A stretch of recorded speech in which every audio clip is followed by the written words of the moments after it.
வணக்கம் என் அன்பு சகோதர சகோதரிகளை எப்படி இருக்கீங்க? நான் ரொம்ப சூப்பரா இருக்குங்க.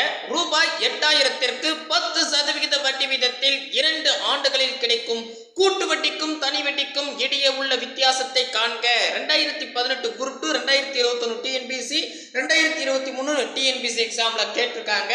கொஸ்டின் படிக்கிற நேரம் கூட இல்லைங்க, ஆன்சர் போற ஜஸ்ட் என்னன்னா 8000 கொடுத்துருக்கானா அது அசல் அப்படியே எழுதிங்க. 8000 கூட என்ன பர்சன்டேஜ் கொடுத்துருக்கானோ அதை அப்படியே பெருக்குங்க. அசலா கூட பர்சன்டேஜ் பெருக்குன்னா 2 ஜீரோ கேன்சல் பண்ணிட்டேன். அப்படி 2 ஜீரோ கேன்சல் பண்ணிட்டா பெருக்குங்க. 1 800 பெருக்குனா 800 தான் வரும். இது வருஷங்க அப்படின்னு வச்சுக்கோங்க. இங்க என்ன கேட்டிருக்கான்? 2 ஆண்டுகளுக்கு அப்படின்னு கேட்டிருக்கான். அப்ப நான் 2வது வருஷத்துக்கு போனோம். அப்ப இந்த 800 ரூபாய்க்கு எத்தனை பர்சன்டேஜ் கொடுத்துருக்கான்? 10% கொடுத்துருக்கான் இல்லையா? அதை அப்படியே பெருக்குங்க. அசலா கூட பர்சன்டேஜ் பெருக்குன்னா 2 ஜீரோ கேன்சல் பண்ணிட்டேன். மீதி 80 ரூபாய் அப்படின்னு இருக்கு. அவ்வளவுதான் ஆன்சர். 80 ரூபாய் ஆப்ஷன் பி தான் சரியான விடை. அவ்வளவுதானா? அவ்வளவுதாங்க. இதே மாதிரி தனி வட்டிக்கும் கூட்டு வட்டிக்கும் இடையே உள்ள வித்தியாசத்துல 2 வருஷம் கேட்டா ஜஸ்ட் 2 செகண்ட்லயே போட்டுடலாம். நீங்களும் நாளை வரக்கூடிய குரூப் 4 எக்ஸாம்ல போடணும் அப்படின்னு ஆசைப்பட்டீங்கன்னா இந்த வீடியோவை கொஞ்சம் கூட ஸ்கிப் பண்ணாம ஃபுல் வீடியோ பாருங்க. முக்கியமா நம்ம சேனலுக்கு நீங்க புதுசா இருந்தா சப்ஸ்கிரைப் பண்ணி வச்சுக்கோங்க. கூடவே பக்கத்தில் இருக்கிற பெல் ஐக்கானை பிரஸ் பண்ணி ஆல் இருக்கும், அதை செலக்ட் பண்ணிட்டீங்கன்னா நம்ம போடுற வீடியோ உடனுக்குடன் நோட்டிபிகேஷனா வரும். இந்த வீடியோ பிடிச்சிருந்தா லைக் பண்ணுங்க, உங்க ஃப்ரெண்ட்ஸ்க்கு ஷேர் பண்ணி விட்டுருங்க. நம்ம தனி வட்டியில ஆல்ரெடி 16 கேள்விகள் நடத்தியாச்சு. இது 17வது கேள்வி. ஆகாதுங்க அப்படியே போய் லாஸ்ட் வீடியோ பார்த்தா அதான் நடத்திருப்பேன். சரிங்களா? ரைட்டு. என்ன கேள்வின்னு முதல்ல படிச்சிடுறேன், அதுக்கப்புறம் இப்படி போடலாம்னு சொல்றேங்க. ரூபாய் 5000ற்கு 8% ஆண்டு வட்டியில 2 ஆண்டுகளுக்கு கூட்டு வட்டிக்கும் தனி வட்டிக்கும் இடையில வித்தியாசம் அப்படின்னு 2022 குரூப் 2 8th நியூ புக். இந்த சம் கண்டிப்பா கன்ஃபார்மா இந்த மாடலை கேட்பான் அப்படின்றதுக்கு ப்ரூஃப் சொல்றேன் பாருங்க. இது 2022 குரூப் 2 8th புக்ல இருக்கு. இது பார்த்தா 2022 குரூப் 2ல கேட்டிருக்கான் 2018. சரிங்களா? அதுக்கப்புறம் இதுவும் பாருங்க 8வது வகுப்பு புதிய புத்தகத்துல இருக்கு. இதுவும் 8வது வகுப்பு புதிய புத்தகத்துல இருக்கு. 2016 குரூப் 4ல கேட்டிருக்கான். இப்போ வரைக்கும் 3 புது புக்ல இருக்குது. ஒரு குரூப் 4 கொஸ்டின், 2 குரூப் 2 கொஸ்டின். கரெக்டா? அதுக்கு அடுத்துதான் இதுவும் பாருங்க 8th நியூ புக் 4வது கொஸ்டின் ஆச்சா. இது 2021ல கேட்டிருக்கான். அதுக்கு அடுத்துதா இங்க பாருங்க இதுவும் 8th புக்ல இருக்குது. 5வது கொஸ்டின் ஆச்சா. அடடா 5 கொஸ்டினா. அதுக்கப்புறம் 2021 குரூப் 1லையும் கேட்டான். சூப்பர்.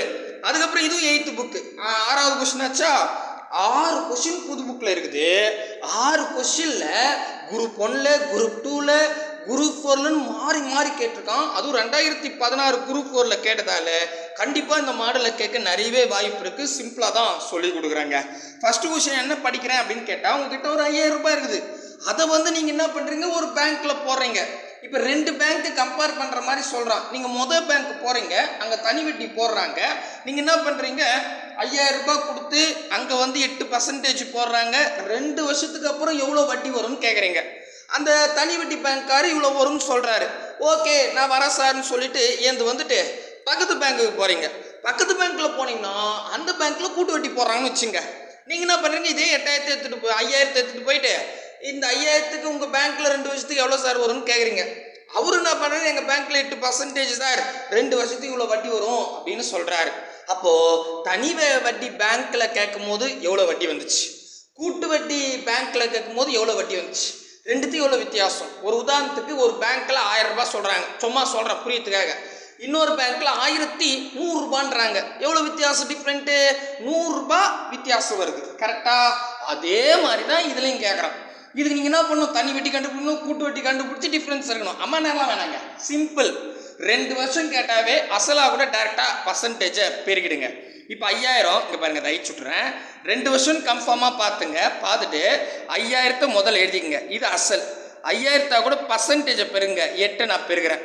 அசலா கூட பர்சன்டேஜை பெருகுனா 2 ஜீரோ கேன்சல் பண்ணும். இதை மைண்ட்ல வச்சுங்க. நான் 2 ஜீரோ கேன்சல் பண்ணிட்டேன். இப்போ பாருங்க 8 5 40. ஆல்ரெடி இங்க ஒரு ஜீரோ இருக்கு. அப்ப 400 ரூபாய். இப்போ இந்த 400 ரூபான்றது முதல் வருஷம் வட்டிங்க. சரியா? அப்படின்னு வச்சுங்க. ஓகேவா? இப்போ நான் 2வது வருஷம் போனோம். 2வது வருஷம் போனா இந்த 400 கூட கொஸ்டின்ல என்ன பர்சன்டேஜ் கொடுத்துருக்கோம் அது பெருக்குங்க. அசலா கூட பர்சன்டேஜ் பண்ணா 2 ஜீரோ கேன்சல் பண்ணிடுங்க. இப்போ 4 8 என்ன? 8 16 16 32 அப்படின்னு வரும். கரெக்டா? புரியுதா? இப்போ 2வது வாட்டி செஞ்சு என்ன விடை வருதோ அவ்வளவுதாங்க ஆன்சர். 32 ஆப்ஷன் சி தான் சரியான விடை. ஆத்தாடி ஆத்தா, அவ்வளவுதாங்க, முடிஞ்சு போச்சு. புரியுதுங்களா? சிம்பிள் கணக்கு. சரிங்களா?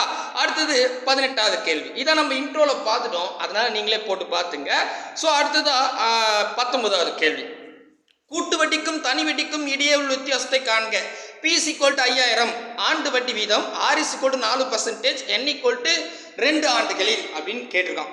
இது ஆல்ரெடி 2023 5ஆம் மாதம் நடந்த எக்ஸாமில் கேட்டாச்சு. என்ன கேட்டிருக்காங்கன்னா, உங்ககிட்ட 5000 ரூபாய் இருக்குது, அதுக்கு 4%ல் 2 வருஷத்துக்கு தனி வட்டிக்கும் கூட்டு வட்டிக்கும் இடையே உள்ள வித்தியாசத்தை காண்க அப்படின்னு சொல்கிறான். ஃபர்ஸ்ட் என்ன பண்ணுங்க, இந்த 5000 எழுதிக்கங்க. அசலா கூட பர்சன்டேஜ் டைரெக்டாக பிரிக்கிங்க. பர்சன்டேஜ் வந்து 4%. ஓகேவா?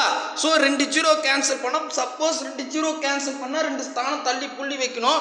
அந்த மாதிரி புள்ளி வைக்கிற கணக்கு வந்தால் நான் எப்படி வைக்கணும்னு சொல்கிறேன். சரிங்களா? ஓகே. இப்போ நான் 2 ஜீரோ கேன்சல் பண்ணிட்டேன். இப்போ பிரிக்கலாம். 5 என்ன வரும்? 5 20. ஓகே, ஆல்ரெடி இங்கே ஒரு ஜீரோ இருக்குது, அப்போ 200. இது என்னன்னு பார்த்தோம்னா மொதல் வருஷம். சரியா? இவன் கேட்டுக்கிட்டு 2 வருஷம் கேட்டுருக்கான். அப்போ நம்ம என்ன பண்ணோம், 2வது வருஷம் போனோம். அப்போ இதாக கூட 4 பெருக்கிறேன். 4ன்றது கொஸ்டினில் கொடுத்துருக்காங்க பர்சன்டேஜ், அதை பெருக்கிறேன். சரிங்களா? அசலாக கூட பர்சன்டேஜ் பெருக்குனா 2 ஜீரோ கேன்சல் பண்ணிட்டேன். ஒரு நாள் 4 ஈர்னாங்க 8ன்னு வருங்க. அப்படிதான் சரியா போச்சு. ஸோ என்ன ஆன்சர் வந்து 8. ஆப்ஷன் ஏ தான் சரியான விடை. அடாடாடாடா, இவ்வளோ ஈஸியாக இருக்கும் போல இருக்குதே. உண்மையாகவே ஈஸி தாங்க. தெளிவாக புரியுதுங்களா? அடுத்தது 20வது கேள்வி. இப்போ நான் உங்களுக்கு ஹோம்ஒர்க் கொடுக்கணுமா? நீங்கள் போட்டுக்கிறீங்களா? இப்போ பாருங்கள், ரூபாய் 15000க்கு 2 ஆண்டுகளுக்கு 6% வட்டி விதத்தில் 2 இருங்க, இது வந்து இல்லையே, இது நான் ஆமாம் சரி ஆண்டுக்கு ஒரு முறை வட்டி கணக்கிடப்பட்டால் தனி வட்டிக்கும் கூட்டு வட்டிக்கும் இடையே உள்ள வித்தியாசத்தை காண்க. ஆமாம்மா, ஓமாசம் தான், நீங்களே போடுங்க. சரிங்களா? என்ன சொல்கிறாங்கன்னா, 15000க்கு 2 வருஷத்தில் 6% கொடுக்குறாங்களாம். அப்படின்னா தனி வட்டிக்கும் கூட்டு வட்டிக்கும் இடையே உள்ள வித்தியாசம் கேட்குறாங்க. நீங்கள் என்ன பண்ணுங்க, இந்த 15000 எடுத்துங்க, கூடவே அந்த 6 பெருக்கிங்க. அசலோட பர்சன்டேஜ் பெருக்குன்னா 2 ஜீரோ கேன்சல் பண்ணோம். 2 ஜீரோ கேன்சல் பண்ணால் 150ன்னு இருக்கும். அப்போ 15ஓட 6 பெருக்குங்க, ஒரு நம்பர் வரும். இது மொதல் வருஷம். சரியா? அதுக்கப்புறம் அதே நம்பரை கூட 6 பெருக்குங்க, அப்புறம் 2 ஜீரோ கேன்சல் பண்ணுங்க. பண்ணிட்டு சுருகுனீங்கன்னா அதான் ஆன்சர். புரியுதா? Option A 50, B 52, C 56, D 54 அப்படின்னு கொடுத்துருக்காங்க. மறக்காம கமெண்ட் பண்ணுங்க.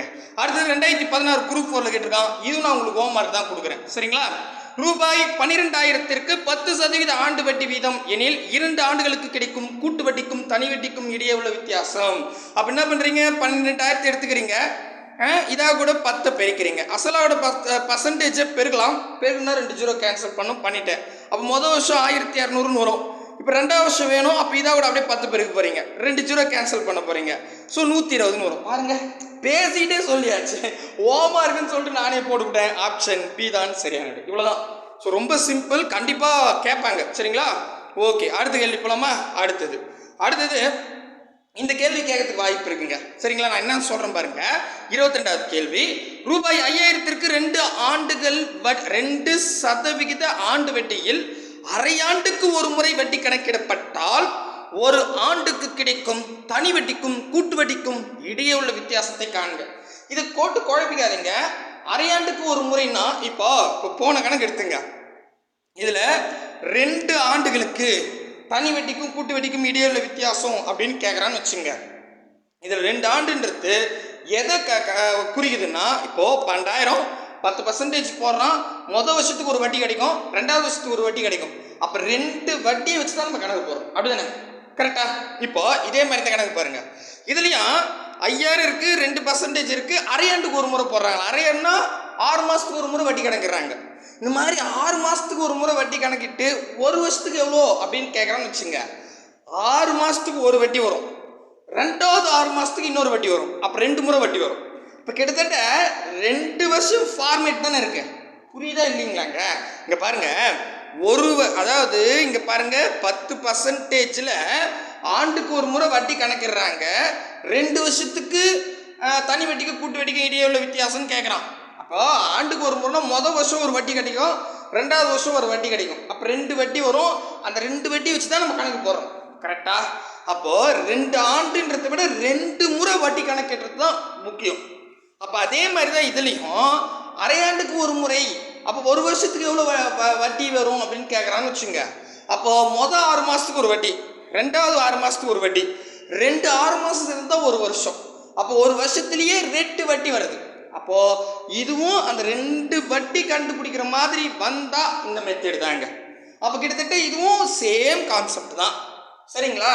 இப்போ இந்த அரையாண்டுக்கு ஒரு முறைன்னு சொல்லிட்டேன். ஏன்னா இது வரைக்கும் இந்த சம் கேட்கல. மேபி நீங்கள் நாளைக்கு எழுதக்கூடிய எக்ஸாமில் கேட்கலாம். அப்படி கேட்டாங்கன்னா சிரமப்படாதீங்க. அரையாண்டுக்கு ஒரு முறைன்னு சொல்லிட்டாங்கன்னா என்ன பர்சன்டேஜ் கொடுத்துருக்கானோ அதை பாதி ஆகிடுங்க. ஏன்னா வேல்யூஸ் மாறியும் கேட்கலாம். இதில் வந்து 5000 2% கொடுத்துருக்கான். சப்போஸ் 4% கூட கொடுக்கலாம். குழப்பிக்கூடாது. அப்படின்னா பார்த்து இது புரியலையெல்லாம் சொல்லாதீங்க. ஸோ அரையாண்டுக்கு ஒரு முறை இந்த ஃபார்மேட்டில் அரையாண்டுக்கு ஒரு முறைன்னு சொன்னாவே எவ்வளோ பர்சன்டேஜ் இருக்கோ அதை பாதியாக மாற்றுருங்க. மற்றபடி ரூல் ஒன்று தான். இப்போ 5000 அசலா? ஆமாம், அதை எழுதிங்க. இதாக கூட பர்சன்டேஜை பெருகணும். பர்சன்டேஜ் டைரெக்டாக 2 போட்டக்கூடாது. ஏன்னா அரையாண்டுக்கு ஒரு முறை அப்படின்னு சொல்லிட்டாவே அந்த எவ்வளோ பர்சன்டேஜ் கொடுத்துருக்கானோ அதை பாதியாக மாற்றிடணும். அப்போ 1%, அவ்வளோதான். சரிங்களா? ஓகே. இப்போ 4% கொடுத்தா 4 பாதி 2ன்னு போடணும். ஓகேங்களா? அவ்வளோதாங்க, முடிஞ்சு போச்சு. இப்போ அசலாக கூட பர்சன்டேஜை பெருகலாம். பெருகுன்னா 2 0 கேன்சல் பண்ணிட்டேன். 50 50ன்னு வரும். ஸோ இது ஃபஸ்ட்டு வருஷம். இப்போ நான் 2வது வருஷம் போனோம். 2வது வருஷம் போனால் என்ன பர்சன்டேஜோ அதை போடணும். இப்போ ஐ மீன் 2வது வருஷம் சொல்கிறத விட 2வது 6 மாதம் சொல்கிறத விட 2வது வட்டிக்கு போகிறேன், இப்படி கூட சொல்லலாம். ஸோ இப்போ 2வது வட்டிக்கு நான் போகிறேன்னா இப்போ 50 ரூபாய் இருக்கு இல்லையா, அதை நான் அசலாக எடுத்துக்கிட்டு பர்சன்டேஜை பெருக போகிறேன். எவ்வளோ பர்சன்டேஜ்? 6 மாதம் கேட்டதால 2ல் பாதி 1ன்னு வச்சுக்கிட்டேன். இப்போ அசலாவோட பர்சன்டேஜை பெருகுனா 2 0 கேன்சல் பண்ணும். பட் 1 0 தான் இருக்குது. இப்போ என்ன சார் பண்ணலாம்? 1 0 தானே இருக்குது அப்படின்னு கேட்டிங்கன்னா தாராளமாக பெருக்கிங்க. பெருக்கி வரக்கூடிய விடையில் 0 இருந்தால் கேன்சல் பண்ணுங்க, இல்லைனா ஒரு ஸ்தானம் தள்ளி புள்ளி வச்சுக்கோங்க. அப்போ 5 5 அப்படின்னு வரும். இப்போது எனக்கு இங்கே ஒரு 0 கேன்சல் பண்ணும். ஏன்னா அசலோட பர்சன்டேஜ் பெருகினாவே 2 0 கேன்சல் பண்ணோம். பட் 1 0 தான் கேன்சல் பண்ண, இன்னொரு 0 இல்லை. பெருகிட்டு மேபி இங்கே 50ன்னு வந்தால் இந்த 0 கேன்சல் பண்ணிட்டு போயிட்டுருப்பேன். பட் 5ன்னு வந்திருக்கு. இங்கே 0 கேன்சல் பண்ண முடியாதால ஒரு ஸ்தானம் தள்ளி புள்ளி வச்சுக்கிட்டேன். இப்போ 2 0னா 2 ஸ்தானம் தள்ளி புள்ளி இருக்கு. ஓகேவா? புரியுதுங்களா? அப்போ 0.5 தான் ஆன்சர். இது பாருங்க, 0.50. சரிங்களா? அவ்வளோதான். இப்போ பாருங்க, ரொம்ப எளிமையாக இருக்குது. புரியுதுங்களா? தெளிவாக புரிஞ்சிருச்சா? அடுத்த கேள்விங்க, 22வது கேள்வியா? 23வது கேள்வி. 23வது கேள்வி என்ன சொல்கிறேன்னா, கூட்டு வெட்டிக்கும் தனி வெட்டிக்கும் 6% 2 ஆண்டுகளுக்கு வேறுபாடு ரூபாய் 18 எனில் அசலை காண்க. இப்போ இந்த மாதிரி அசல் இதுக்கு முன்னாடிலாம் வந்து பாருங்களேன், இங்கே நம்ம பார்த்த சம்லாம் அசல் கொடுத்துட்டு இருப்பான், வட்டி கொடுத்துட்டு இருப்பான், ஆண்டு கொடுத்துட்டு இருப்பான், டிஃப்ரெண்ட் மட்டும் கேட்டான். கரெக்டா? ஆனால் இந்த டைப்பில் என்னென்னா டிஃப்ரெண்ட் கொடுத்துட்டான், அசலை கேட்குறான். இப்போ என்ன சார் பண்ணலான்னா, பயப்படாதீங்க. இந்த மாதிரிலாம் வந்துச்சுன்னா இருக்கவே இருக்குது ஆப்ஷன் வச்சு ட்ரை பண்ணலாம். இப்போது எப்போவுமே நீங்கள் ஆப்ஷன் ட்ரை பண்ணுறீங்கன்னா அதிக 0 இருக்கிறதுக்கு முக்கியத்துவம் கொடுங்க. அதிக 0ன்னு பார்த்தா டக்குன்னு 5000, அதான் அதிக 0 இருக்குது, இதுக்கு முக்கியத்துவம் கொடுங்க. இதை வச்சு நம்மளால் ஆன்சர் கெட் பண்ண முடியும். சரிங்களா? இப்போ இந்த 5000 எடுத்துக்கிறேன். இதாக கூட எவ்வளோ பர்சன்டேஜ்? 6%, 2 ஆண்டுக்குன்னு சொல்லியிருக்காங்க. ஸோ இப்போ அசலாவோட பர்சன்டேஜ் பண்ணால் 2 0 கேன்சல் பண்ணிட்டேன். 5000 30 300ன்னு வரும். கரெக்டாக? இங்கே ஒரு 0 இருக்கிறதால 300ன்னு வரும். இது மொதல் வருஷம். இப்போ நான் 2வது வருஷம் போனோம். அப்போது அந்த 300 கூட 6 பெருக்கிறேன். அப்படி அசலாவோட பர்சன்டேஜ் பெருகுனா 2 0 கேன்சல் பண்ணிட்டேன். 6 3 18 அப்படின்னு வரும். இங்கே பாருங்கள், தெளிவாக 18ன்னு வந்துருச்சு. 100% வந்தாலும் இதான் டிக் பண்ணிட்டு போயிடுங்க. சப்போஸ் வரல, அதிக 0 இருக்கிறதுக்கு முக்கியத்துவம் கொடுத்து வரலன்னா என்ன பண்ணலாம்? அடுத்த கணக்கில் சொல்கிறவாங்க. சரிப்பா, சொல்லுங்க. அடுத்ததாங்க பாருங்கள், 24வது கேள்வி. 2% ஆண்டு வட்டியில் 2 ஆண்டுகளுக்கு ஒரு அசலுக்கு கிடைக்கும் கூட்டு வட்டிக்கும் தனி வட்டிக்கும் இடையே உள்ள வித்தியாசம் ரூபாய் 1 எனில் அசலானது டேஷ் ஆகும். 8th நியூ புக்கில் 2023 3ஆம் மாதம் 7ஆம் மாதம் நடந்த எக்ஸாமில் கேட்டிருக்காங்க. இப்போ நல்லா கொஞ்சம் கவனிங்க. இதில் வந்து வித்தியாசம் கொடுத்துட்டான், பர்சன்டேஜ் கொடுத்துட்டான், 2 வருஷம் கொடுத்துட்டான், அசல் கேட்டிருக்கான். இப்போ போன கணக்கு மாதிரி தான். இப்போ நான் அசல் செலக்ட் பண்ணணும். அசல் செலக்ட் பண்ணால் அதிக 0 இருக்கிறதுக்கு முக்கியத்துவம் கொடுக்கலாம். ஒன்று 2000 கொடுக்கலாம், இல்லை 3000 கொடுக்கலாம், அவ்வளோதான். ஏன்னா அதான் அதிக 0 இருக்குது. நான் என்ன பண்ணுறேன், 2000 ட்ரை பண்ணுறேன். சரிங்களா? சின்ன நம்பர் ஈஸியாக இருக்குன்றதுக்காக 2000 எடுத்துக்கிறேன். இது அசல்னு எடுத்துக்கிட்டால் இதுக்கான பர்சன்டேஜ் 2%. ஸோ இதை வச்சு செக் பண்ண போகிறேன். எனக்கு 1ன்னு வந்தால் ஆன்சருங்க, வரலன்னா நம்ம அடுத்த ஆப்ஷனுக்கு போகணும். சரியா? இப்போ அசலோட பர்சன்டேஜ் பெருகலாம். பெருகுனா 2 0 கேன்சல் பண்ணிட்டேன். 2 2 4 40 ரூபான்னு வருங்க மொதல் வருஷம். இப்போ நான் 2வது வருஷம் போனோம். 2வது வருஷம் போனால் அசலாக கூட பர்சன்டேஜை பெருகலாம். பர்சன்டேஜ் 2ன்னு இருக்குது, அதை பெருக்கிறேன்.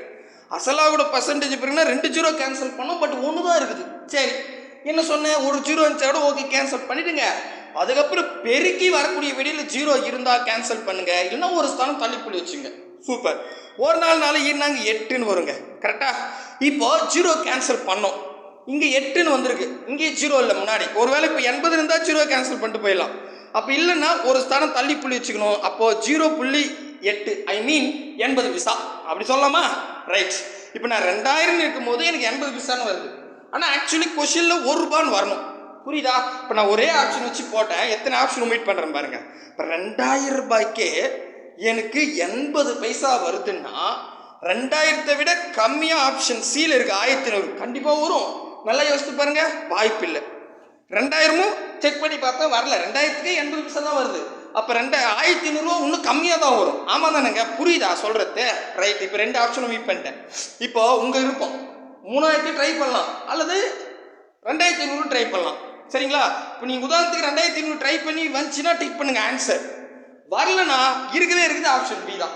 அப்போ 2 முறை நீங்கள் ஆப்ஷன் வச்சு ஒர்க் அவுட் பண்ணாவே ஆன்சர் போடலாம். ஓகேவா? நானும் செக் பண்ணணும்னு அவசியம் கிடையாது, அது கரெக்டாக இது மாதிரி செலக்ட் பண்ணலாம். புரியுதா? சொல்கிறது புரியுதுங்களா? ரைட். இப்போ இந்த என்ன பண்ணுறேன், அழிச்சு விட்றேன். அழிச்சிட்டு இப்போ நம்ம என்ன பண்ணலாம், 2500 ட்ரை பண்ணுவோம். சப்போஸ் வரலன்னா 3000 டிக் பண்ணிட்டு போயிடலாம். சரியா? இப்போ 2500க்கு பர்சன்டேஜ் 2ன்னு கொடுத்துருக்கான். அசலாவோட பர்சன்டேஜ் பெருக்குன்னா 2 ஜீரோ கேன்சல் பண்ணியாச்சு. இப்போ 2 கூட 25 2 பெருக்குன்னா 50ன்னு வரும். கரெக்டா? இது முதல் வருஷம். இப்போ நான் 2வது வருஷம் போனோம். அப்போ 2வது வருஷம் போனால் இந்த 50 கூட கொடுக்குற 2% பெருக்கிறேன். அசலாவோட பர்சன்டேஜ் பெருக்குன்னா 2 ஜீரோ கேன்சல் பண்ணோம், பட் 1 ஜீரோ தான் இருக்குது. No problem.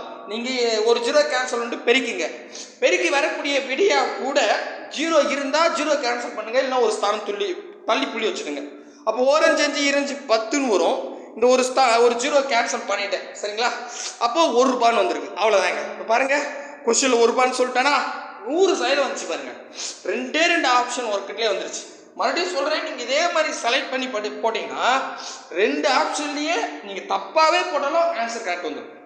ஓகேவா? தெளிவாக புரியுதுங்களா? ஆப்ஷன் டி தான் சரியான விடை. அடுத்தது இப்போ உங்களுக்கு ஹோம் ஒர்க் கொடுக்குறேன், இதே மாதிரி ட்ரை பண்ணுங்க. சரிங்களா? கண்டிப்பாக வரும். ஓகேவா? 25வது கேள்வி. 2 வருடங்களில் ரூபாய் 18,000 மீது கூட்டு வட்டிக்கும் தனி வட்டிக்கும் இடையுள்ள வித்தியாசம் 405 ரூபாய் எனில் வருட வட்டியை காண்க. 2021 குரூப் 1ல கேட்டுருக்கோம். இப்போ நீங்கள் என்ன பண்ணுங்க, இந்த மாதிரி கணக்கு ஃபஸ்ட்டு ஸ்டெப் என்ன பண்ணு தெரியுங்களா? 10 ட்ரை பண்ணுங்க. சரிங்களா? அதுக்கடுத்து 15 ட்ரை பண்ணுங்க. எப்பவுமே 5 மடங்கு 10 மடங்கு தான் மோஸ்ட்லி இம்பார்ட்டன்ட் கொடுக்கணும். ஏன்னா அதுலேயே ஒன்று கரெக்டாக வந்துடும், இல்லைன்னா எது கரெக்டுன்னு வந்துடும். சரிங்களா? இப்போ ஃபஸ்ட்டு நீங்கள் 10% ட்ரை பண்ணுங்க. 10%க்கு எக்ஸாம்பிள் அதுவே சரியாக இருந்தால் ஓகே. இல்லை வரலன்னா 10க்கு கீழே கிடையாது, ஆனால் கொஞ்சம் யோசித்த அடிச்சிடலாம். ஓ இங்கே பாருங்கள், 405ன்னு வரணும். நான் 10% யூஸ் பண்ணும்போது 300 வருதுன்னு வச்சுங்க. எக்ஸாம்பிளுக்கு சொல்கிறேன், நான் போட்டு பார்க்கல. 300 வருதுன்னா கண்டிப்பாக 12%ல் 405 வராது. ஏன்னா வெறும் 2% இன்க்ரீஸ் ஆனால் 105 வருமா? புரியுதுங்களா? அப்படின்னா 15 தான் ஆன்சர் சொல்லிடலாம். ஓகேவா? அப்போ நீங்கள் என்ன பண்ணுங்க, 10ல் வரலன்னா 15 ட்ரை பண்ணுங்க. 15ல் ஒரு வேளை கரெக்டாக வந்த ஆன்சர், ஒரு வேளை 405 விட இப்போ 385 வருதுன்னு வச்சுங்க. எக்ஸாம்பிளுக்கு சொல்கிறேங்க, நீங்கள் 15 ட்ரை பண்ணும்போது 385 வருது. அப்படி வந்தால் 15க்கே வரல 12 வராது. அப்போது 100% 18ன்னு சொல்லிட்டு போயிடலாம், 18ன்னு. புரியுதா? இந்த மாதிரி தான் டக்குன்னு போகணும். ஓகேங்களா? புரியுதுங்களா? அடுத்ததுங்க அது போட்டுருங்க. அதுக்கு ஆப்ஷன் வந்து பார்த்தீங்கன்னா சொல்லிட்டேன் இல்லையா? 26வது கேள்வி. இது 2021 குரூப் 1ல கேட்டிருக்கான், 8th நியூ புக்கில் இருக்குது. ரூபாய் 8,000க்கு 2 ஆண்டுகளுக்கு கிடைக்கும் கூட்டு வட்டிக்கும் தனி வட்டிக்கும் இடையே உள்ள வித்தியாசம் 20 ரூபாய் எனில் வட்டி விகிதம் காண்க. ஸோ இப்போ பாருங்க, டக்குன்னு 8,000 எடுத்துங்க. முதல் ஒர்க்கே இங்கே பாருங்க, ரொம்ப ஈஸியாக இருக்குது ஆப்ஷன்லாம். 5 10 5 20ன்னு நீங்கள் 5 ட்ரை பண்ணாதீங்க, 10 எடுங்க, ஈஸி. ஏன்னா 5 மடங்கு 10 மடங்கு எடுக்கணும். எல்லாமே 5 மடங்கு 10 5 மடங்கு இருக்குது, 10 மடங்கு இருக்குது. சரிங்களா? முதல்ல 10 எடுங்க. இப்போ 10 எடுக்கும்போது உங்களுக்கு மேபி 20 ரூபா வந்துச்சுன்னா முடிஞ்சிருச்சுங்க. ஆனால் ஒரு எக்ஸாம்பிளுக்கு சொல்கிறேன், நீங்கள் 10 எடுத்து 30ன்னு வருதுன்னு வச்சுங்க. எக்ஸாம்பிள் தான் எல்லாமே, நான் போட்டு பார்க்கல, அப்புறம் வந்து சொல்லாதீங்க. 30 வருதுன்னு வச்சுங்க. எனக்கு 20 தான் தேவை, ஆனால் 10 எடுக்கும்போது 30ன்னு வருதுன்னா 10 விட கம்மியாக எது நம்பருக்கோ அதை அடிச்சுட்டு போயிடுங்க, முடிஞ்சிருச்சு. ஒரே இதில் தப்பாகவே போட்டாலும் ஆன்சர் போடலாம். அவ்வளோதான். சரிங்களா? இப்படி தான் ட்ரை பண்ணோம். புரியுதுங்களா? அவ்வளோதாங்க, முடிஞ்சிருச்சு. இதுக்கு கமெண்ட் பண்ணுறேங்க. ஸோ அடுத்த வீடியோவில் சந்திக்கலாம். பாய் பிரதர் அண்ட் சிஸ்டர்.